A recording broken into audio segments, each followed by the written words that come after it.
So, how long you got? Oh, we all Hours.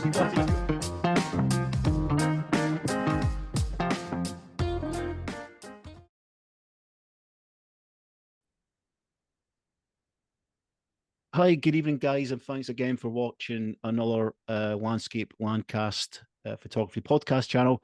As there's quite a lot, as you know. This one's another one, which has got a different spin as we actually review our own images, or we put up our own images up for people to look at. And we also, of course, have guests on every other week. So there's 1 week it's just the cast. It's the 5 of us. We're sorry to say that Darren's not here. Life got in the way. Darren's got other things to do, of course. Which is fine. We're happy with that. We've got a night off from Darren. Actually, it'll be nice. It'll be nice to get Darren back. Darren is. I don't know if we should keep that in or not. But Darren will be back Keep it in his splendour. Hopefully next again week. So yeah, we're pretty much we're just going to go over what these guys have been up to. Kind of last introduction we had in the team cast, and we're talking about our images, etc. We will do that tonight. And what we're going to do is, instead of just doing just images, we're going to put up monochrome images, black and white images of what we've shot. So you'll see that from Steve, Louise, and Doug, and of course myself as well. And I'll try to be a bit quicker showing my images, like because the last podcast, things were very much at the end of the podcast, and I think everyone was pretty much switched off and gone by then.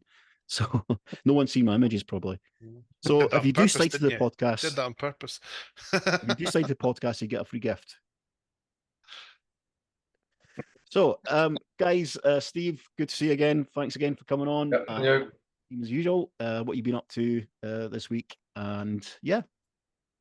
What I've been up to. I've had a busy week. I went to Wales last weekend doing a bit of photography, which was pretty successful. Around the south of Snowdonia area, Nice. near Dolgethley, and then we went to the end of the estuary and took some shots there and finished the day. Today I've been out this morning at Cannock Chase doing a little bit of doing some reviews and a bit of photography and that. Oh yeah, And, yeah. I've collected my engine for my camper van this week, so hopefully it'll be back on the road soon. Collecting your engine for your camper van. Engine failed. It's been off the road for 2 months. That's massive for something to do for your.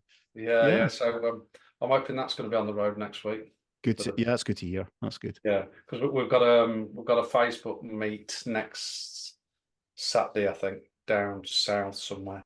Thumbs up photography, of course. Thumbs up photography. So another busy week. So if my camper van ain't ready, I'm sleeping in the car. Nice. Well, I hope it's not too cold, of course. Yeah. Get the heating on, etc. Yeah. Louise, what you been up to? Last weekend, my photo buddy contacted me and we kind of snuck out, got very early, got back for 9:30 for a decent breakfast.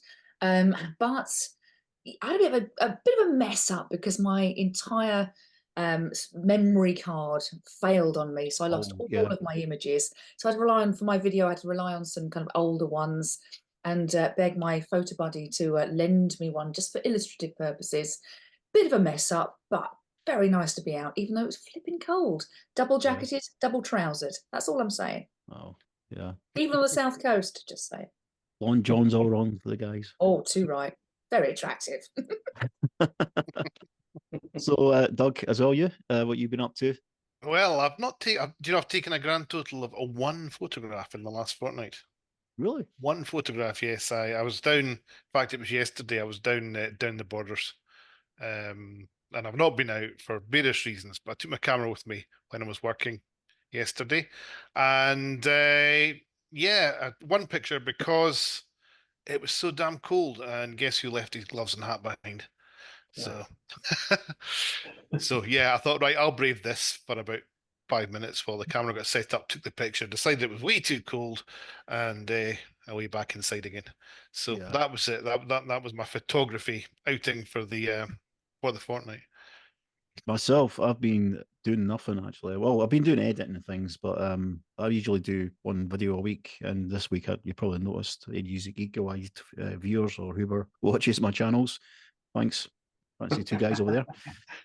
You probably not never put one up, and I just partly it's laziness, and I'll put my hands up to that. And that's bad saying that, but just kind of being kind of it's not so much to do with the weather or anything, because the weather is the point. It gives you it's a catalyst to get out and film, shoot these conditions and film these conditions.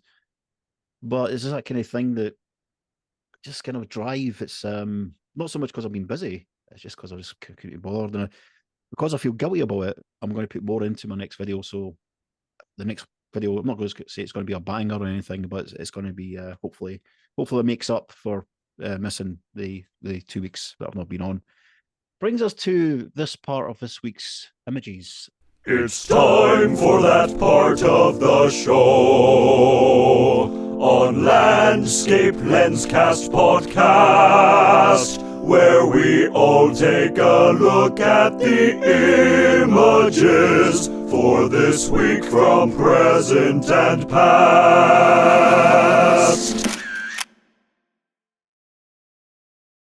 And we have been looking at images we want to put up, and what's came up is Louise suggested we do black and white images. So without further delay, I'm just going to go into screen share. Hi Doug. So this one we've got up first. This is of course the fourth rail bridge. The mighty fourth bridge, yes. Yeah, or the fourth bridge as we should call it, as I think. Yeah. You're not allowed to call it the railway bridge. Not, yeah. The I fourth don't know bridge. why it's actually a rail bridge after all. But anyway, probably started Scots when they do. opened the road bridge next to it. There you go. So, love it. I love it. Can I just say I love the foreground of the billiards there. Yeah, Leading the I aisle. was. That was one that I actually arrived at by mistake because I only had my tripod for some reason. I'd lent it out to someone or something like that. Mhm. So the only tripod I had was one of these wee desktop ones that are about kind of so high, Oh yeah. So I had that with me, thinking I could maybe stick it on a fence or something like that, or a wall. But here it's just sat on the pier. That's a big long pier. If anyone doesn't know South Queensferry, this pier goes out from out from the edge of the river right out to where that kind of tower thing is in the distance in the far left there. Oh yeah. Most of it's underwater, but so I had this wee desktop tripod and sat it down next to these bollard things. Now these are only about 6 inches high, Mhm. and not very big at all. So I just got that really low down perspective on it, getting nice and close. Yeah, nice wispy clouds there as well. Movement. Yeah, it's a very long exposure. I think the exposure was about maybe a minute or so. Oh right, okay. Yeah, Okay. quite a long one. I had a 10 stop on, if I recall. Yeah. Yeah, and it's just one that I've always liked, just because it's a wee bit different. You don't get many shots of the bridge with these things in the foreground because nobody notices them. So. And you're only about 2 miles away from there? Oh, a bit further, maybe 5. 5 But miles, right? Okay. it's one of these things, the bridge. If I want to go out and take photographs, I'm thinking, what'll I take pictures of? It's like a lazy option. I'll go and shoot the bridge again. Yeah. So I've got 10,000 pictures of the fourth bridge, Place But this you want to test particular one I like. Yeah, it's a Sorry? place where you test your lens and things. You go down Yeah, there, new lens over. Yeah. Yeah. Yeah, and of course it's just that's, as I say, that when I say it's my favorite aspect shot of the bridge getting taken. It's everything there. It's the foreground leading out to the bridge. There's so many good shots of the bridge, of course. But just the eyes taking you out from the big billiards there, and then leading out to the bridge itself. Aye. And looking Except across they're to the not Kingdom big, of they're Fife. tiny. They're Kingdom of Fife. tiny. Yeah. Nice. Okay, so we'll get the next one up. Okay. Let's start off with the second shot that Doug's got. Doug, tell me more about this shot. Yeah, this is the pier at Inchkyloch, which is in the middle of Loch Lomond. It's you get the boat out basically to the island, have a wander around. Lovely woods out there. But this particular shot, I like the way that the shadow. See in the middle, you got the shadow of the pier on the water. And I took lots of shots that particular day, and this was the only one where you could see that shadow really clearly. Yeah. So that's the particular reason I like this one. Yeah. Nice monochrome shot. Nice dark and light. I like that. Yeah. It works better in monochrome than it does in color. It's quite dull in color, but in monochrome you can pick out the different highlights. Yes. Yeah. That's a nice shot as well. And then, of course, we're going to go to next one. This shot here, Doug. Of course, it's a nice woodland shot there in black and white. You don't see many of these, or those. Sorry. Mm. So yeah, just tell more about this shot and what This- was it? What day? What kind of time of the day was that taken? This was actually relatively early in the morning, and it was winter as well. It had been snowing. I was going to say it looks quite frosty looking at it, It even is though quite it's black frosty. and white. It's quite Yeah, hard to, yeah. to differentiate what if it is to ice or whatever. Aye, precisely. And that also helps to kind of set the tree in the foreground out from the ones in the background, because there's a lot of frost over them, Yeah. Which again, I think the picture works. This is Beecraest I like Country it. Park, which again is quite near us. Yes. Over the Lithgow direction. Mhm. And this is actually taken just standing on the path. Yeah, you know what I like about that shot is Beak Craigs, as you know, if you know it well, anyone who's been there, it's mainly all pine trees, and it's kind of like uniform trees. It's a kind of a commercial plantation woodland in it. Yeah.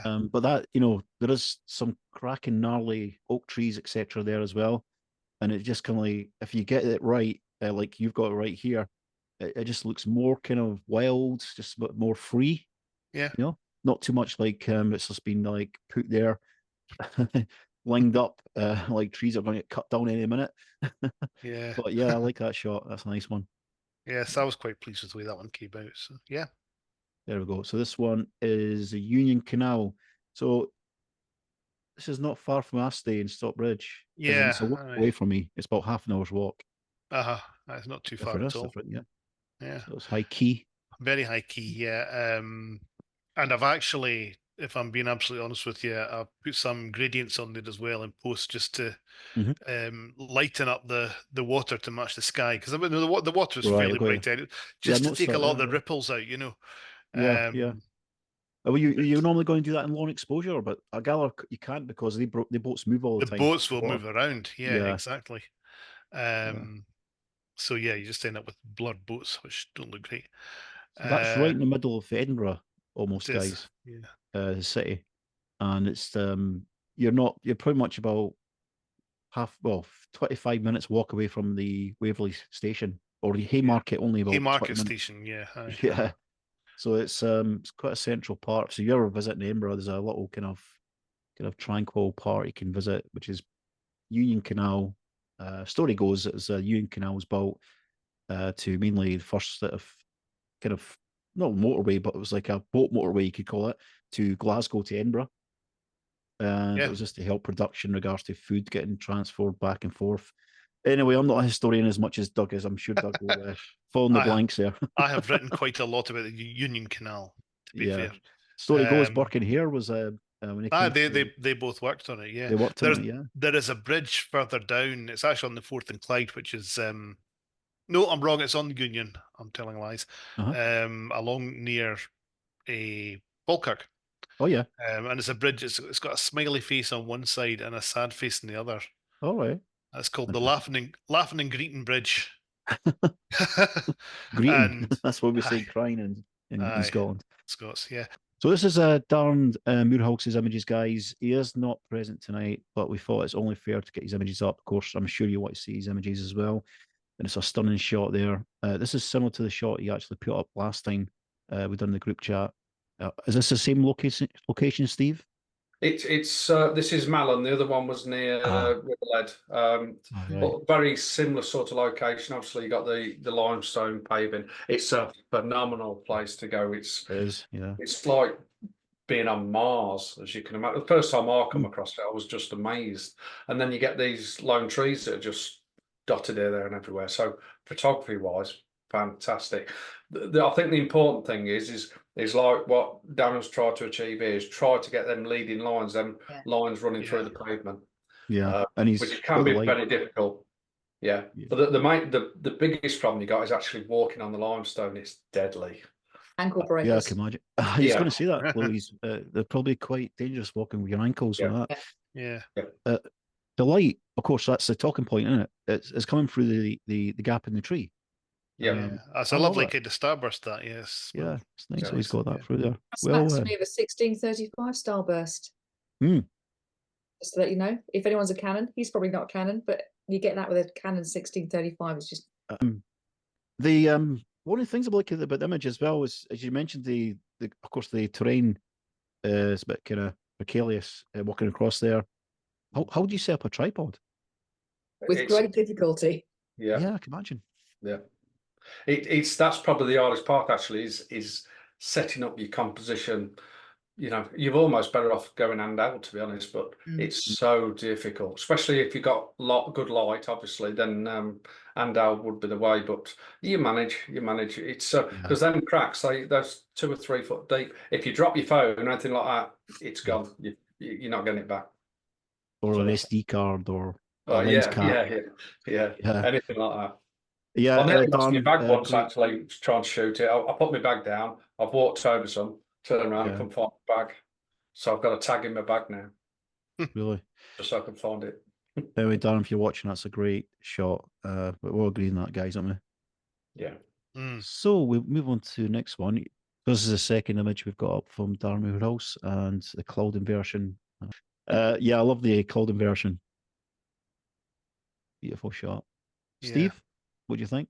Yeah, I like it. I like the mystery of it. You know, but it's because I didn't know. I've seen the Langdales a fair bit, and I didn't recognise it as the Langdales. I thought it was Scotland as well. Yeah, I so think it's it 'cause I've shows seen you. To be Yeah. fair, it is a fairly small portion of a Yeah. hill, you know, so Yeah. it's I could be think anywhere. that's why it works so well. I think Yeah. it's asking Yeah. you questions, isn't it? It's the It intrigue. definitely is. Yeah. Yeah. And it's obviously he's chosen like he's 300 lens, you think he's got? I think he's got a 600 actually. So Really? I can't see him Except- carrying except that the up the long lens, mountain. Yeah. Yeah, it's a cracking shot. Yeah, I think what struck me is because I've seen the Old Man of Storm and he had the Kerrang images up the week before last week. I kind Yeah. of assumed that was kind of Sky still, but yeah, I need to look at the thumbnail names. The lovely shot. Well done, Darren. It's a cracking shot with all of it. So we go to CS. That is 2. Is that 3? Sorry. I'm not going to go to, but I know he loves his wildlife. Mm. And we'll get this one up here. That's lovely. Of course, the drips, the black and white, the darkness, the contrast, everything's beautiful. Yeah. It's the I'm going to say teeth. It's not, but inside the beak there, that I find really quite fascinating. Is elements of that you would not know existed unless you had something of kind of this quality. So yeah, I like that. This lovely detail, the droplets. Yes, the droplets on the neck. Yeah. Cracking shot. Yeah. Some cracking shots he's got there. He certainly does take a great wildlife picture, Darren, doesn't he? Yeah. So I love the high key of that as well. Yeah, That's a beautiful shot. That's another really nice one. Yeah, I mean, I tend to speak out loud too much about what stuff I love, and I'll get over enthusiastic. And I think just looking at because it's high key, etc., and it's just because it's pulling you right into the center. And it's I actually just, like is that people or is it trees? There's people, yeah. Yeah. That's interesting shot. The scale, you know, it's just. And it's looking on the left-hand side, guys. You can see there's like 2 people on the left coming up the hill. Yeah, just in the mist. Yeah. The one that just there, which looks like someone's struggling to get up a little bit. That's a beautiful shot. You can just see the actual detail in there, the side of the actual hill itself, with the trees kind of covered in mist. It's really beautiful shot. Has he maybe used a shots. slight white vignette there, or is that just the mist that's caused that? Yeah, that's a good point. Could be, yeah. Could be. Well, But then again, if you look at the edge of the shot, that's that's visible there. Yeah. I mean, the vignette will come to about there, of course, as you know, but this looks. I was looking at the bottom right there, you know. So yeah, you could. I could be wrong. Maybe that's natural. I don't know. Dan, let us know. Aye. Shove put a comment up, because you're the only person that's going to be commenting on our videos after all. So shove a comment down there. Tell us what you think. Well, what you're actually using, if you're using a vignette on that or not. I'm guessing, like the guys maybe. So, just ever so slightly, but it looks fantastic either way. So absolutely, yeah. So get this. Yeah, that's it now. So that pops, doesn't it? That pops well. It does. Yeah, I was asking, is that actually caught in the light, or have you done that or pulled it out more in post processing, or bit both. I'm not going to lie. Yeah, so what that was a day that was I was fed up and couldn't get anything. It was middle of February last year, and it was at the Petland Hills, which is pretty much a well-known place in Edinburgh for landscape photography. It's probably the best part of Edinburgh for landscape photography, and there was nothing going on that day. Me and this other guy called Blue Hope, we were walking about and try to get some shots, and the light was dull. Everything was just so boring, and then we just came across this little bridge, and then on the side of a hill going up on the left hand side as we come off, we've seen the light just kissing the sides of the trees, and obviously the winter trees, the body trees, these trees are all kind of like the same. So yeah, I got the long lens out, and it was a 200mm, and just kind of focused onto this one particular tree here, and you see the backdrop there, the other trees, they were kind of highlighted up, but not as light as that one. And I didn't vignette. What I did is I put a radial filter over it, and just kind of, yeah, it is vignetting, of course. It's all the way to vignette using a radial filter, of course. But I just slightly pulled down the shadows a bit more and added a bit of blacks and put the highlights up a bit there. But yeah, that was that. And to be fair, on hindsight, I felt like I should have actually just left the post-processing a little bit, backed off the radial filter. Although the results, it's nice. I've sold a couple of images of this one. Yeah, it looks good. One by It looks one good. crop. It's a 1x1 crop, which it works for that. But yeah, that's that one there. That, which is not really.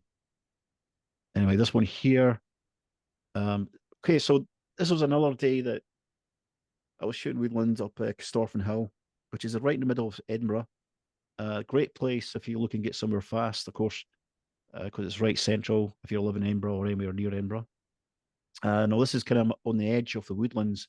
And if you remember right, what Paul Thompson said last week, says that he tends to keep out at the edge of the woodlands, or as Steve agreed, with the canopies open, where the light is, because that's when you get the most detail in your trees, etc. And what I liked about this shot, and to me, when I looked at it, I thought it looks a bit false, looks a bit overdone post processing. But this shot, the only thing I've done with it is I dragged the brush and I went over this part here with a texture, and just to make it more prominent and on some of these leaves and texture. And I loved the angle of the trees. They're actually going the same direction. So this one's just mainly just a shot, kind of tree portrait in a way, because it's just, well, two trees together. There's no other trees in the background. It's just that's the edge of the woodland. And I quite liked that one there as well. It's kind of two beech trees. Actually, that is, yeah, I'm not sure. No, that one in the front's not a beech tree. The one in the back's a beech tree. I'm thinking that's an ash. But yeah, there's a lot of selection of different types of trees in that in Castorphin Hill. Great place. If you come to Edinburgh and you look for a woodland shot and you're looking for something that's quite nearby, if you've got a hotel, whatever, go there. It's good to walk around as well. It's quite a large place. And as Doug said last week, it's right next to Edinburgh Zoo. So if you've got your long lens, you can get some shots of animals as well. Zebras, lions, yeah. Yeah. So that's that one. So get to the next one. So this one here is back to the Petlands again. Now this is mainly, it's kind of gone by the principles in photography, as you can see, leading lines, eye carrying up the hill, that kind of thing. That's a nice shot. The fence is lovely in that. Yeah, it's a fence that makes a shot, I think. It Not does, so much yeah. the trees, it's the fence. And that was a misty day. It was quite a misty day on the hills and Petlands. And the trees kind of slightly have a little bevel bent looking like. They just look a bit of interest there of that. That was cropped like slightly because on the left-hand side here, the fence, there was kind of like a step you can cross over. Style, sorry, that's what I meant to say, yeah. And it just looked too distracting in the shot. So I want to just try to cut that off a little bit. And there were sheep over this direction as well. So I've made sure I got them out of the shot as well. But yeah, it's just kind of a simple shot. Mainly is the fence. It kind of carries your eye. It's a bit far there. So that's that one there. So yeah. And not this one. Actually, I've got 5 up actually. This one here, which is a 1x1 shot. And it's a simple shot. And this was a very snowy day in the Petlands. Now, there's 2 versions of this shot. There's a colour version as well. And the color version, these trees are kind of like orangey looking, which I don't like. But this one makes it like a bit more or less distracting. Yeah. So as you can see there, you can see that line pathway there. Yep. Now that's just pretty much a walkway up the hill itself. But what I liked about it is the diagonal line of these two trees. They're two sapling trees, and they were right middle of. There were no other trees about. It was just hills. It was all snow everywhere, and he just stood out for me, and I liked it. It's a simple shot, and in a 1x1 crop, it works. So that was pretty much one of my favorite shots that year. That was a couple of years back. I took that shot. I don't take many shots in black and white. That's why I never had much choice. This one here is where Doug was. It's B. Craig's. And B. Craig's as well. So yeah, as I was talking about that uniform kind of look with pine trees, and this was a lovely morning. It was about 7:30 in the morning. It was quite misty. I think it was a March or something like that, or February last year. And the separation, I liked it. So I just kind of trying to kind of focus more on the foreground and just dropped off at, I think it was about f.28. The lens was it. Yeah. Used a 70-200 and just kind of focused on the foreground. I wasn't too interested in the background at all. So I just wanted to get that effect. I kind of called it nature's barcode. So, Yeah, I can see that. Yeah. yeah. That that's- texture in the middle tree, that texture is really nice. It is. Yeah. It's Very kind of nice. drawing your eye to it, isn't it? Yeah. So Yeah. I think out of the four, that's probably the better one for the Yeah, monochrome one aye. shots. So Do you, yeah. do you remember? I don't know if you ever saw her, Paul. There was a blogger called Pamela Marshall. Pamela Marshall, yeah. Yeah, I know her well.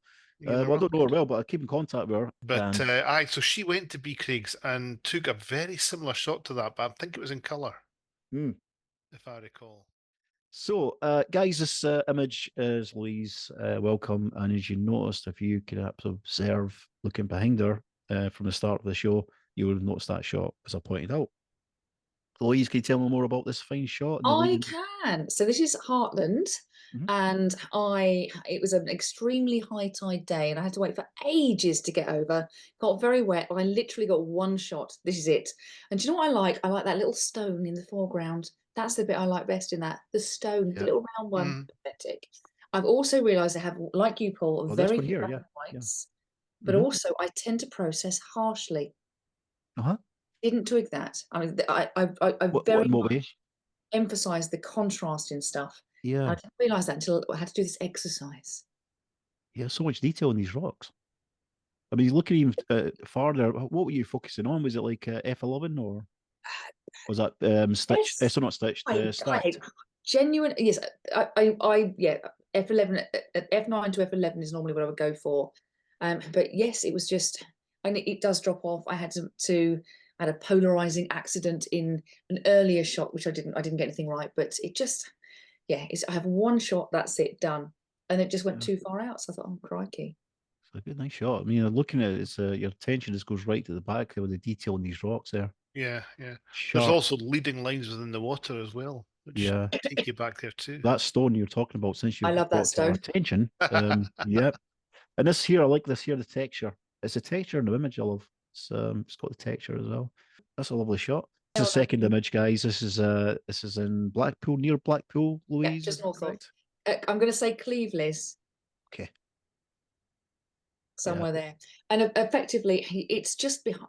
It's an area where you've got lots of kind of sculptures in the water, and I went there on a very, very windy day. I had to hunker down really low, and just that was a very long exposure. But because it was windy, you still got some of that texture in the water, and I just went high key and just thought, actually, I quite like that in comparison with. I've seen shots where you've got the water around. I just wanted to simplify the scene. Again, square crop just sort of helped it really. Yeah, I think that shot works well better in black and white. I see the colour ones are nice as well. I've seen Gary Goff's ones are really nice. He done. Yeah. But I love the shadows you got there, and also the the sharpness of the detail in obviously the actual sculpture itself is quite good. A lot of that he works well. A lot of the darkness that you're seeing inside there is actually quite green when you go there. So it was I kind of battled at how to process it. I have got that one printed, and I've got it in my dining room simply because it just makes me smile, because it was the first success I think I'd had one doing high key, and one kind of trying to really simplify a scene. So it just reminds me of a few earlier years. Yeah, it's a lovely I, shot. I quite like the texture in the water, that little bit of texture. You know, you got the shell there, which got all that detail. Then you got just that nice soft texture in the water. I really like that. That's a nice shot. Yeah, definitely. I'll second that as well. That's a nice Yeah. shot there. So we can move to the next one. Oh yeah. Let me see. Is that infrared? It is. Now I've got a converted infrared camera. It's a Canon 60, so it's a Really? bit jobby. And I love getting it out in the summer. One for scouting. I find it really useful to bring out textures when I'm scouting in places where I'm going to bring my ordinary camera to. And this is in Dorset. It's kind of quite a famous road. Normally shot straight on. And the weird thing, obviously, about infrared is that it turns anything that's green, it turns it white. Right, But it's very much a Marmite. I'm very aware of that. Not But at all. I love infrared. I don't know about you guys, but I love it. Yeah, I yeah, think I love it. Yeah, in certainly. the summertime, Not- it's very different. You know what it's like in the height of summer, July, August, and you just can't get any inspiration. And you just pull up your infrared camera or just use a filter, some type of infrared kind of filter. But yeah, getting the camera, investing in an infrared camera, or even converting an old camera to infrared, like Thomas Heaton done, is a good call in it. And it just means you don't have to go onto a tripod and do long exposures all the time. You can literally walk around handheld. There's a lot of things when you try things, you just go, crikey, that's dreadful. And the sky's not fantastic in that. Ideally, you'd want the sun behind you to give a much darker sky. I must admit, as much as I like infrared, I can't stand false color infrared. Just a real thing. I got you. Yeah. I think though, if you had a darker sky, I don't know if the trees would stand out as much. Yeah, I get that. Yeah. I love the grass. I mean, it's like infrared, but it gives you that kind of snow look in it. It's nice. It's just everything is completely opposite. It's everything's more darker and lighter. It's much better. Yeah, I like that. It's very Marmite, very much so. Yeah, nice shot. Look at, and yeah, it's lovely. So just tell me more about this shot, Louise. Right. I was on the way back home from Yorkshire. Thought I'd heard of this place called Steatley Pier. And considering my last week's one, I thought I'd put this on. And this was a February day, and it was as bright as could be. And I tied, and I just thought, I don't really know what to do here.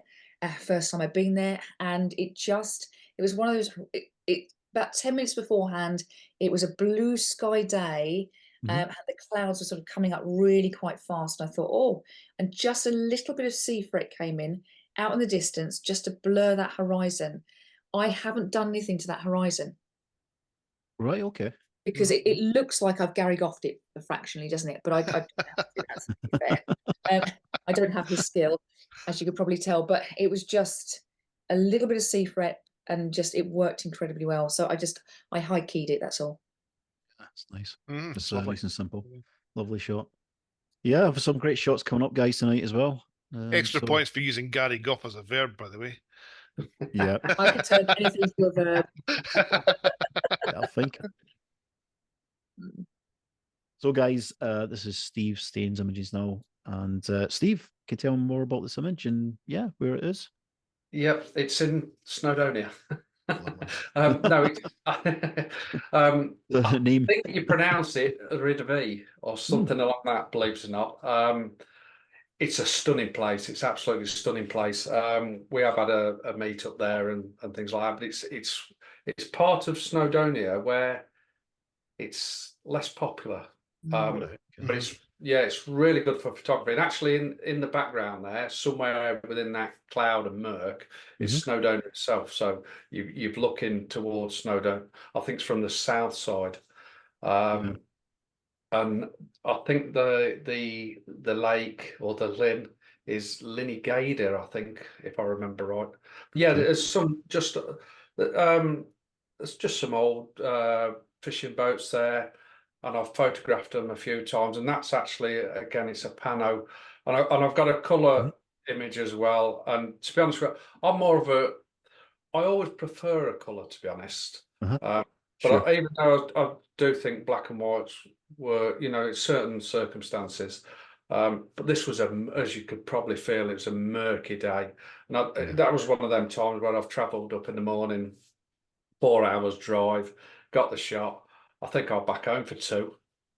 You know, Okay. so it's I'll get my shot and I go back home. Just You felt know, uninspired, yeah. Yeah, How yeah, for all yeah, that shot is the yeah. weight of the shots is at left hand side, but you've distributed it very well. So like you're the boat on the boat on the right hand side here, this one here is moving your eye. Yeah. But the weight of the shots comes from the left, moving out to here, and obviously you got the burn here or lake, just leading your eye out as well. That's beautiful. Yeah. Lovely Thank you. shot. So we'll go to the next one.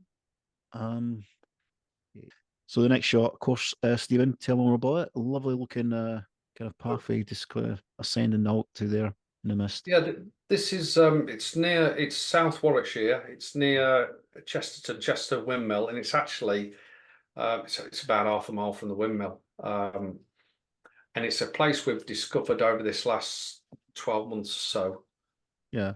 And normally everybody goes and shoots the actual windmill, but at the moment the sails on the windmill and not on have been taken off for repair, and apparently not coming on till 2025. I've been told today. But yeah, this is actually at Chesterton, the little village, and it's it's a private road with public access, and on a nice foggy day, I think all through the year it'd work, to be honest with you, when it's got good canopy or when it's open like it is there. But obviously, as you could say, there's a fair bit of fog there that morning. Yeah. What I find about shooting this location is because the trees lean, it's very hard to actually get a composition that looks right, and to get them trees separated. So that's why, Louise, I like your infrared shot, because it's that may work here as well, where you've gone to one side and not really worried about the separation of those trees, and it really works, and it's given me an inspiration to go back there and shoot a similar composition to yours, to be honest, because what I'm trying to do here is try and get the best separation I can of the trees as you're looking down. And I think it's, again, I've used a long lens to try and sort of get more of that fog in as well, you know, so because it always works with a long lens. It's a fantastic place. I shots like that, you always need long lens, don't you? Just because you get way too much foreground otherwise. It's just but you could, you turn up there and you think, oh, this is fantastic, I'll get a shot straight away, and you realize instantly that it's actually really difficult to actually get the composition right. And even now I don't feel as if it's quite right, but it's so difficult it's literally moving centimeters one way or the other, up and down, left and right, whatever. But it's a great place. And that tree on the right hand side in the foreground, if it could have been really distracting because it is quite dominant, but actually because you're being so drawn into the background, you need it there to fill the area, and it just complements, it doesn't dominate. I like that. Like I say, it are so many things to take into consideration. It's hard to explain without you actually being there, but it's literally, you can move millimeters, and I think we've probably spent half an hour to an hour just trying to get that composition just right. Every time I go, you could spend the first hour just trying to get in the right position. Do you take a lot of test shots, or just the one? No, I'll just go in gunno and I keep shooting, and I'm just trying to. What I do is I take a shot, and then I basically ask myself, how can I improve that shot? Yes. So I see a composition, I shoot it. Can you improve it? And whether that's stepping back, using a different lens, moving left, right, up, down, going all through that process, and that's how I go through my process. In regards to the post-processing, did you use any techniques in post-processing, or it just kind of looks like it's that is, I would say that's probably one of the least processed images I've taken, to be honest. It literally, besides converting it to a black and white and getting that black and white to work a little bit, as hardly any processing whatsoever. That mist and that fog is what you see, is what you get. There's no added DAs or anything like that. It just you can see that because it recedes very equally as you look. You can always tell when someone's asked about put a bit of dehaze in it, because it kind of cuts off a little bit. You can see it's thicker. Yeah, that's really nice. Lovely shot. So the next shot we have for Steve is a shot here. It's Steve, tell me more about the shot, and I can see it's a long exposure possibly. It's my lone tree in the common again. The shot you seen last week in the snow is the same tree. Ah, right, yeah. All right, the one with the walker, the dog walker. Yeah, same tree. I wanted to get this shot. I've been wanting to get this style of shot in this location for a while, but the clouds just wasn't dragging in the right direction. So I've turned 90 degrees, got the shot, and used that. Yeah. So some people might say it's cheating. For me, it's just a bit of art, and exactly. Of course, it works for me. So, and that's why I put it in as well, because it's two images combined into one. But I think it works. I think it works really well. So yeah, but I'm for that. It's took at the same. It's been taken at the same time, same location. It's just 90 degrees to one way. Yeah. And I think if people declare it, I'm just thinking, let's do my verbs. If we're going to Mads Peter Iversen, he always declares when he does that. And I think, as long as you're upfront about it, you don't try and pass something off. I'm thinking things like Milky Way shots and stuff like that. Fair play to you. Yeah, well done for us as well. I just see it as another form of art. And you've mentioned the two people that I follow the most is Gary Goff of Mads. So that's probably a big influence on my photography. They certainly are, because I try and emulate them. I think that their photography is just second to none, to be honest. Absolutely. So if I can get halfway there, I'll be quite happy, to be honest. Yeah, it's a nice shot. And, some photographers don't mention, their techniques, or they just kind of brush it off, but being honest as well, it helps people want to learn and watch. I've done videos on it, and if I do a YouTube video, I'll explain exactly what I'm doing. And it's the thought process, it's the way I'm going to process it. And it's only, it's just putting them two images together to make one, hopefully, fine image. So exactly, yeah. It's all part of the art process. And photography goes a bit more, in the 21st century, it goes a bit further than just taking pictures, of course. There's a lot of people, as long as we're kind of true to ourselves, and we're at that location where we can actually do that. As you say, it was on the same day. You're not actually going to put anything into the shot. It was not there. It was all there. That's a lovely shot, Steve. Love this one. Yeah. So much interest. This was taken last week. So that's why I put it in, because it's a recent shot, to be honest with you. So we've gone out, I think it was the day after we done the last podcast, if I remember right. But anyway, it's some lovely gnarly trees in Cannock, and we're constantly find new ones. And Martin, my friend who I go with regularly, he actually shown me this tree. He'd shot it before. And it's a fantastic. It reminds me of Padley Gorge, that type. But this tree, it's absolutely the branches, they're coming out, they've hit the ground, and they're going back off. It's a super tree. But the hardest part again with this was getting that separation. And it definitely doesn't work unless you've got that fog in the background there. You need something to isolate the tree. So but I've got to be honest with you, he got a far better shot than what I did. He put it on social media the next day, and I thought, oh, why didn't I get that? As you do. But it takes 10-15 minutes just to work it, get your camera just in that right position, so you've got that separation. But I think it works really well, and I've actually got it on my living room wall in colour, because it works both colour and black and white. So we do have to get Martin on at some time. I'll invite him on. He's a fantastic. What's nice about Martin is when I go out woodland photography. We do bounce off each other, but I bounce more off him because he's a fantastic woodland photographer, and he sees things that no one else would see. I do like his channel. I do like. I've Yeah, been watching the channel for a year or two now. Yeah, he's really good. So I've learned so much off him to do with woodland, and the more I go in the woodlands, the more the woodland photography is really attracted to me. So yeah, I'm loving it at the moment. Like I say, I was there this morning. So Good. I And do yeah, like how it's you just got such that tree in the back there. Yeah, Kind of mirrors the one in the front. You know. absolutely. yeah. yeah, well, it's much all the interest. same tree. That's all the same tree. Oh. Yeah, I can Oh, is see it? the limbs of it. Yeah.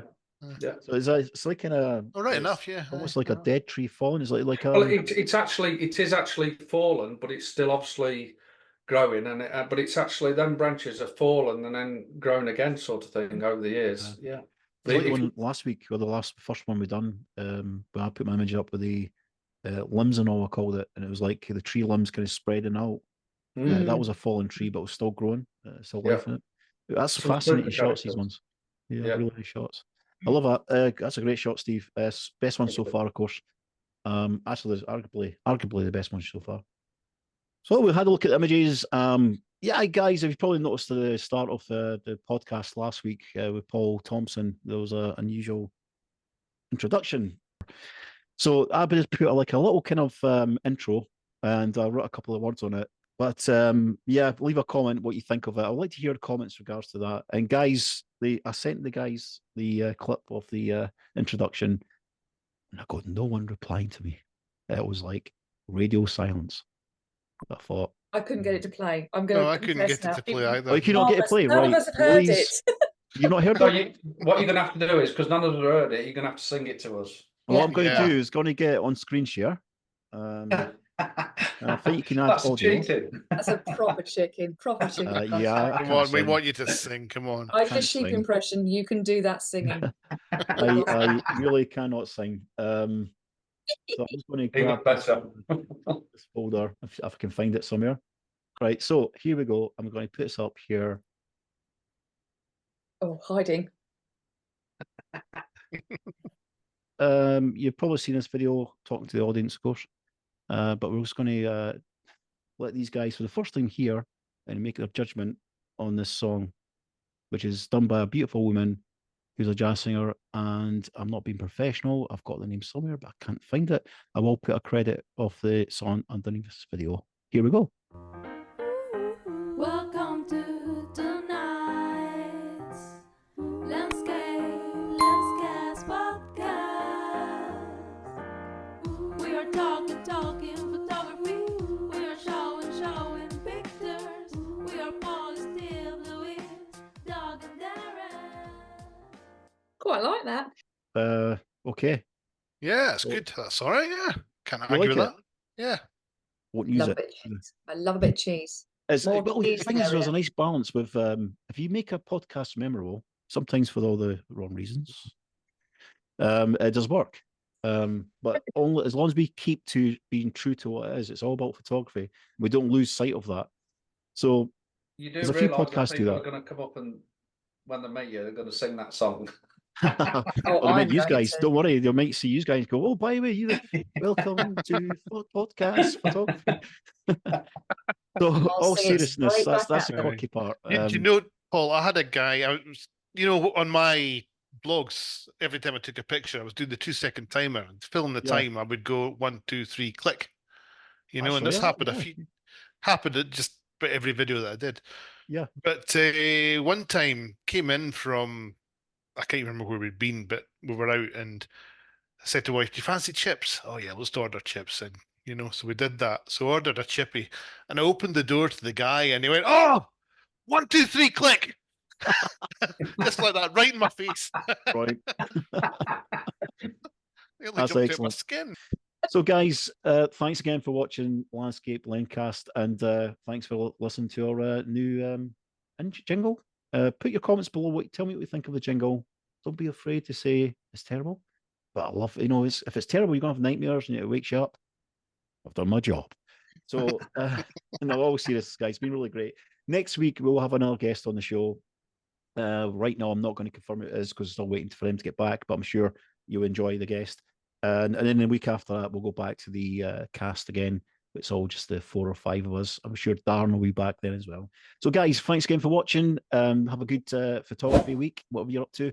And guys, Steve, Louise, and Doug, have a nice evening. Enjoy your photography week too. See you later. Okay. Take care. Cheers. Bye bye. Bye bye.